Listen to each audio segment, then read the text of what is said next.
राहुल जी का कद अपने आप बड़ा है, अखिलेश जी यहाँ मुख्यमंत्री रहे हैं, हमारी ताकत बढ़ रही है और हम 2027 निश्चित फतह करेंगे। भारतीय जनता पार्टी की जो सोच है उस सोच को पूरी तरीके से हम लोग नकार देंगे। जनता ने खटाखट करके दिखा दिया, खटाखट 3.5 लाख वोट उनका कम करके जो लिया दिया 1.5 लाख की मार्जिन, अब तो निश्चित तौर से जनता ने उनको मन से उतार दिया। कुल मिला के आप ये कह रहे हैं कि वो बनारस छोड़ देंगे, काशी से नहीं लड़ेंगे। शपथ लेने के हफ्तों बाद आके धन्यवाद दे रहे हैं, इसका मतलब कहीं ना कहीं मन में शंका है और बनारस के प्रति जो भाव पहले था वो बदल गया है।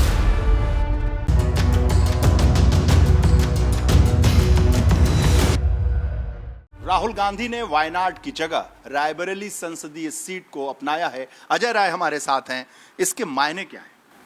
निश्चित तौर से यूपी जो उनके जो रिश्ते यहाँ परिवार के हैं, रायबरेली से पीढ़ियों का रिश्ता है। और आपको ध्यान होगा कि आदरणीय सोनिया जी ने ये रायबरेली में जाकर कहा था कि मैं अपना बेटा सौंप रही हूँ। तो बेटा सौंपने का मतलब समझ सकते हैं कि पूरे परिवार का रिश्ता, परिवार वहाँ से जुड़ा हुआ है। तो निश्चित तौर से जो पारिवारिक भाव है वो निश्चित तौर से मजबूती से बना हुआ है और आगे भी पूरे उत्तर प्रदेश और देश के अंदर बना रहेगा। राहुल जी के रायबरेली से रहने से जो कांग्रेस है, जो गठबंधन है, इसको कितना फायदा मिलने वाला है? निश्चित तौर से देखिए, राहुल जी इतने बड़े ब्रांड हो गए इस समय। राहुल जी को पूरे देश और दुनिया के लोग सुन रहे हैं, उनकी जो फैंस फॉलोइंग लगातार बढ़ती जा रही है। राहुल जी को उत्तर प्रदेश में रहने से जो प्रियंका जी ने जो मजबूत जड़ यहाँ जमाई कांग्रेस की, उसको बहुत मजबूती मिलेगी। वो निश्चित तौर से ये आने वाले समय में बहुत ताकतवर कांग्रेस होगी, मजबूती के साथ खड़ी हो जाएगी। राहुल और अखिलेश की जोड़ी ने लोकसभा चुनाव में यूपी में कमाल किया। क्या 27 में ये जोड़ी बनी रहेगी, ये गठबंधन बना रहेगा और ये कमाल दोहराया जाएगा? देखिए, ऐसा है कि हम सब लोग मिलकर काम कर रहे हैं और अभी तक जो स्थिति सामने आ रही है उसमें हम लोग मिलकर आगे बढ़ेंगे। और राहुल जी यहाँ आ गए, ये हम सबके लिए सबसे बड़ी ताकत है। राहुल जी का यहाँ रहना और प्रियंका जी के द्वारा जो यहाँ पर जड़ें जमाई गई, उस पर हम लोग खाद पानी डालकर उसको इतना मजबूत कर देंगे कि आने वाले समय में पूरी तरीके से कांग्रेस मजबूत हो जाएगी पूरे उत्तर प्रदेश में और देश में। इंडिया गठबंधन लोकसभा चुनाव में था, 27 के विधानसभा चुनाव में भी बना रहेगा और ये दो लड़कों की जोड़ी बेहतर काम करेगी।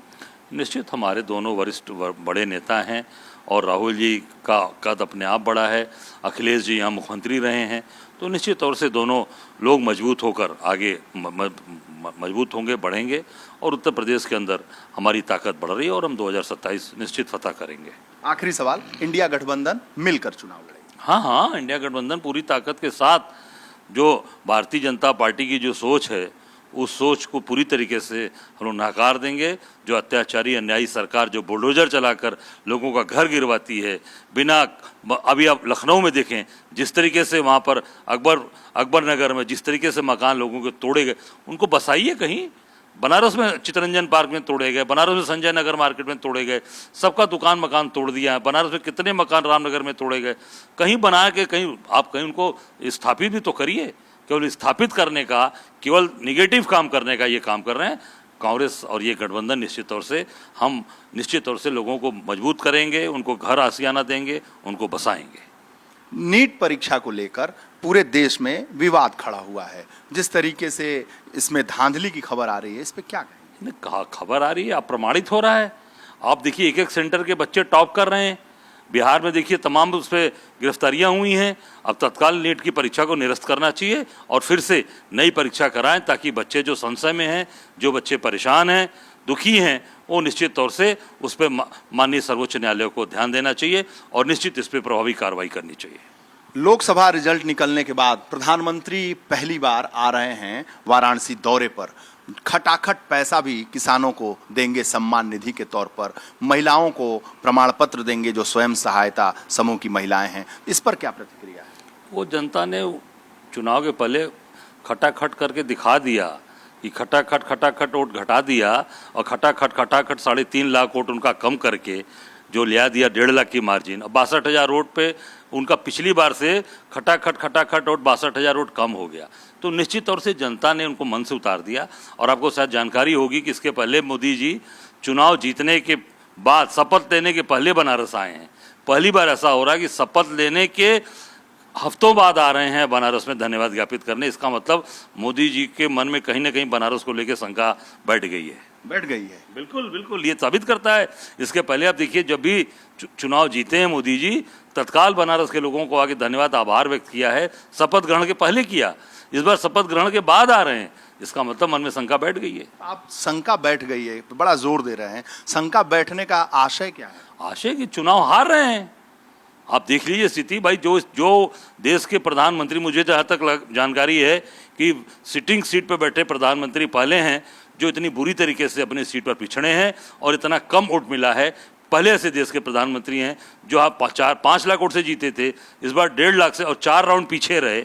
4 राउंड काशी की जनता ने उन्हें पीछे रखा, तो निश्चित तौर से मन में शंका बैठ गई है।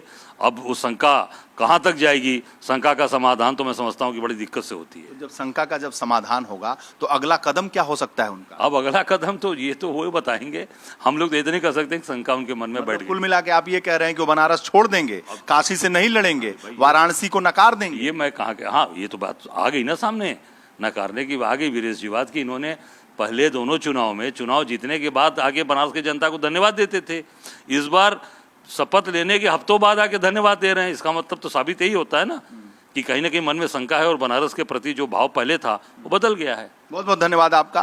प्रधानमंत्री को शंका है, बनारस के लिए भाव उनका बदल गया है। अजय राय बहुत ही बेबाकी से अपनी बातों को रखते हुए